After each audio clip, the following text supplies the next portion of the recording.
தேவையா இதெல்லாம் உனக்கு? ஒவ்வொரு தடவையும் உலகத்தை நீங்க பாக்குற மாதிரியே பாப்பாங்கன்னு நினைக்கிறது தப்பு.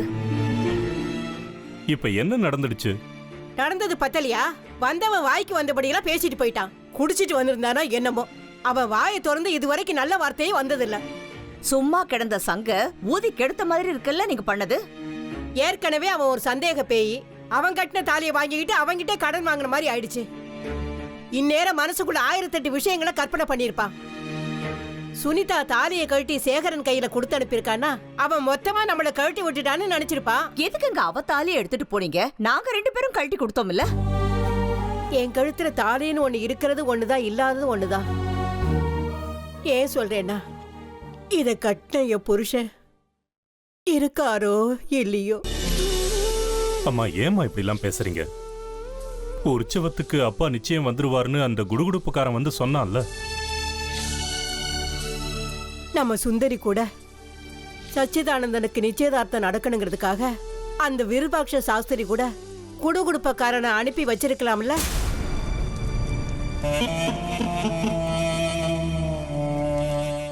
அப்படின்னா அப்பா...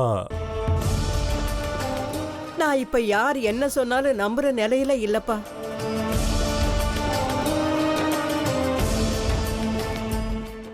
உண்மையை சொல்லுங்க, நீங்க எதுக்கு அவ தாலியை கொண்டு போனீங்க? நீ என்ன சொல்ற? பாருங்கத்த, நீங்க தப்பா நினைச்சுக்காதீங்க. மாமா உயிரோட இருக்காரோ இல்லையோ தெரியாது. அப்படி இருக்கும்போது அத்தை தாலியை கழட்டி கொடுத்தது உங்களுக்கு சுத்தமா பிடிக்கல. ஆனா ஜக்கி உயிரோட தான் இருக்கா. ஏன் சுனிதா கழுத்துல இருக்கிற தாலியை கழட்டணும்? எதுக்காக? நீ இப்ப என்ன சொல்ல வர லலிதா? அவளுக்கு நீங்க ஏதாவது வாக்குறுதி கொடுத்திருக்கீங்களா? அப்படின்னா எல்லாத்தையும் நானே என் வாயால சொல்ல முடியுமா? வருங்காலத்துல அவளுக்கு வாழ்க்கை கொடுக்கற அதுன்னு ஏதாவது சொல்லி வச்சிருக்கீங்களா?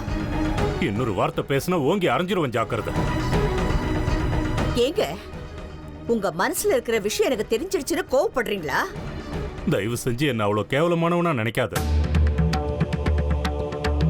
பொண்ணோட சாவு கண்ணு முன்னாடி இருக்கும்போது இவ்வளவு கேவலமா யோசிக்கிறதுக்கு நான் கீழ்த்தரமானவன் இல்ல. எனக்கு யாருடைய தாலியை வாங்கிக்கவும் இஷ்டம் இல்லதான்.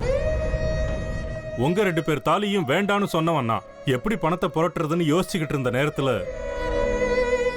சுனிதா வந்தா. என் கண்ணு முன்னாடியே தாலியை கழட்டினா. வாங்கிக்கிங்க மாமான்னு சொன்னா. நான் வேண்டான்னு சொன்னேன்.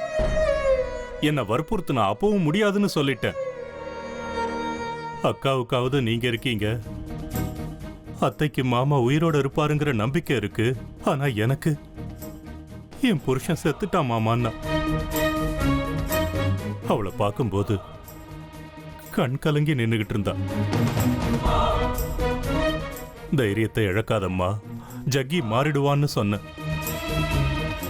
அதுக்கு அவர் என்னையே மாத்திர முயற்சியில் இருக்காருன்னு சொன்னான். தாலியை என் கையில கொடுத்துட்டு கிளம்பி போயிட்டான். இதுக்கு மேல என்ன சொல்ல போற? சொல்றதுக்கு வேற ஏதாவது போய் இருந்தா சொல்லிடு. அவதான் ஏமாத்தி எல்லாத்தையும் என்கிட்ட இருந்து பறிச்சிட்டான்னு பார்த்தா நீயும் இப்ப அதே தான் பண்ணிருக்க. ஏன் ஆலியா, ஏன் இப்படி பண்ண? இந்த உலகத்துல பாட்டிக்கு அப்புறம் நான் யார் மேலேயாவது உயிரையே வச்சிருக்கேன்னா அது ஊ மேலதான் உனக்கு தெரியாதா? ஏன் இப்படி பண்ண ஆலியா? உனக்கு காசு பணம் அவ்வளவு முக்கியமா போயிடுச்சு.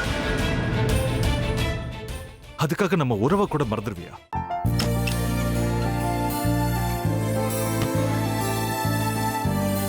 சக்தி சக்தி, ஒரு நிமிஷம்.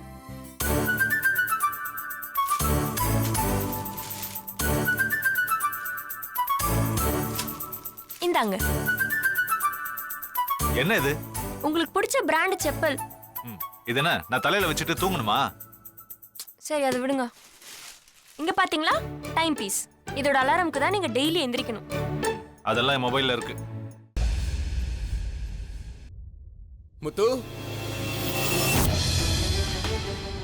முத்து, என்னடி இவன் முத்துன்னு ஒருத்திய உருவாக்கி விட்டான். செல்வியை மறப்பான்னு பார்த்தா எப்ப பார்த்தாலும் முத்து முத்துன்னு கூப்பிட்டு இருக்கான். முத்துவ கூப்பிட மட்டுமா செய்யறான், முத்துவ வச்சு என்னென்னமோ செய்யறான். நாம தான் இழிச்சவாய் மாதிரி வேடிக்கை பார்த்துட்டு இருக்கோம். என்ன முறைச்சு என்ன பிரயோஜனமாயா? உனக்கு வேற குரல் போயிடுச்சு. அடுத்து அவ செல்விய கூப்பிட்டானா என்ன பண்ண போற? உன்னுடைய விருப்பப்படியே நீ ராமநாத வீட்டு மருமகளா வாழ போற. கண்டிப்பா என்னுடைய ஸ்தானத்திலிருந்து அவன் உன்னை நல்லா பார்த்துக்குவான் அம்மா. டேய், அவரை பத்தி தான் உனக்கு தெரியும்ல. அவர் எந்த முடிவு எடுத்தாலும் அதான் ஃபைனல்.